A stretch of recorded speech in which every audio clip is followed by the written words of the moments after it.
ശുദ്ധതയുടെ ശുദ്ധസ്ഥലത്ത് സകല വിശുദ്ധന്മാർക്കും ഉപരിയായി സ്ഥിതി ചെയ്യുന്ന വചനമാം ദൈവത്തെ പ്രസവിച്ച നിർമ്മലയും സകലത്തിലും മഹത്വമുള്ളവളുമായ മാതാവേ, ഞങ്ങളെ എല്ലാവരെയും സകല ദുഃഖങ്ങളിൽ നിന്നും സംരക്ഷിക്കുവാൻ നിന്റെ ഏകജാതനോട് ഞങ്ങൾക്കു വേണ്ടി അപേക്ഷിക്കണമേ.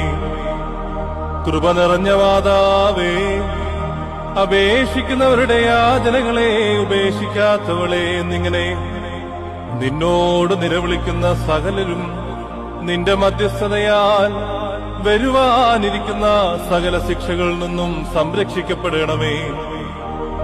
ഞങ്ങളുടെ നാഥയാകുന്ന കന്യകേ, ശുദ്ധിമതിയും ശ്രേഷ്ഠയുമായ നിന്നോട് ഞങ്ങൾ അപേക്ഷിക്കുന്നു. നിന്നിൽ നിന്ന് ജനിച്ചവനായ പുത്രൻ ഞങ്ങളുടെ ബലഹീനതകൾ